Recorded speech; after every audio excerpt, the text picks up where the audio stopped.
कभी सोचा है कि जिस इंसान पर आप सबसे ज़्यादा भरोसा करते हो, अगर वही इंसान आपके साथ सबसे बुरा कर दे तो क्या होगा? कभी कभी रियल लाइफ स्टोरीज मूवी से भी ज़्यादा डरावनी होती है, और ये केस उन्हीं में से एक है। Welcome to one more new episode. मेरा नाम है जयंत, और आप देख रहे हो Shraddha Walkar murder case. Shraddha Walkar murder case India के सबसे डिस्कस्ड और शॉकिंग केस में से एक है।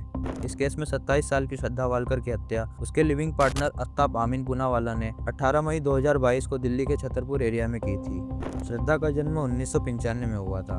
वो महाराष्ट्र के वसई की रहने वाली थी, जहां वो एक कॉल सेंटर पर काम करती थी। साल 2019 में उसकी मुलाकात बम्बल डेटिंग ऐप पर आफ्ताब से हुई, जो उसी एरिया का रहने वाला था। धीरे धीरे दोनों के बीच बातचीत बढ़ी और उनका रिलेशनशिप शुरू हो गया। फैमिली के अपोज करने के बावजूद दोनों ने साथ में रहने का डिसीजन लिया और लिविंग रिलेशनशिप में आ गए।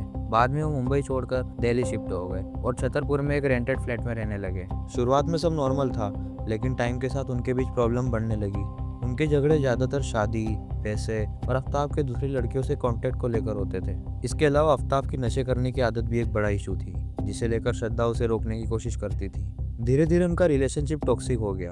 18 मई 2022 को दोनों के बीच फिर से एक झगड़ा हुआ, जो इस बार बहुत ज्यादा बढ़ गया। पुलिस के मुताबिक इस झगड़े के दौरान आफ्ताब ने गुस्से में आकर श्रद्धा का गला घोटकर उसकी हत्या कर दी। हत्या के बाद आफ्ताब ने जो किया, उसने इस केस को और भी डरावना बना दिया।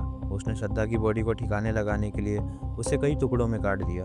इसके लिए उसने आरी और ब्लेड जैसे टूल का यूज किया और बॉडी के टुकड़ों को एक 300 लीटर के फ्रिज में रख दिया। इसके बाद लगभग 18 दिन तक वो हर रात करीब 2 बजे घर से निकलता और छतरपुर, महरौली और गुरुग्राम के जंगल एरिया में टुकड़ों को अलग अलग जगहों पर फेंकता रहा। सबसे शॉकिंग बात ये थी कि इस दौरान वो नॉर्मल लाइफ जीता रहा, डेटिंग ऐप पर एक्टिव था और दूसरी लड़कियों से बात करता रहा। दूसरी तरफ श्रद्धा के फैमिली को जब काफी टाइम तक उसकी कोई खबर नहीं मिली, तो उन्हें डाउट हुआ। अगस्त 2022 में उसके फादर ने मुंबई में उसकी मिसिंग रिपोर्ट लिखवाई। इन्वेस्टिगेशन आगे बढ़ी और केस दिल्ली पुलिस तक पहुंचा। पुलिस ने आफ्ताब पर शक किया और पूछताछ के बाद 12 नवंबर 2022 को उसे अरेस्ट कर लिया। इन्वेस्टिगेशन के दौरान पुलिस को कई स्ट्रॉन्ग एविडेंस मिले, जैसे अलग अलग जगहों पर मिले हड्डियों के टुकड़े, जिन्हें डीएनए टेस्ट के थ्रू श्रद्धा से मैच किया गया। इसके अलावा आफ्ताब की गूगल लोकेशन हिस्ट्री भी उन जगहों से मैच करती थी जहां बॉडी के पार्ट्स मिले। सीसीटीवी फुटेज में भी वो रात के टाइम बैग ले जाते हुए दिखा। लीगल प्रोसेस के तहत मई 2023 में कोर्ट ने आफ्ताब के खिलाफ आईपीसी की धारा 302 मर्डर और 201 एविडेंस डिस्ट्रॉय करने के चार्जेस फ्रेम किए। मार्च 2026 तक इस केस का फाइनल डिसीजन नहीं आया और ट्रायल अभी भी चल रहा है। आफ्ताब इस वक्त तिहाड़ जेल में बंद है, जबकि श्रद्धा की फैमिली को अब भी इंसाफ का इंतजार है। ये केस सिर्फ एक मर्डर स्टोरी नहीं है, बल्कि एक स्ट्रॉन्ग लेसन भी देता है।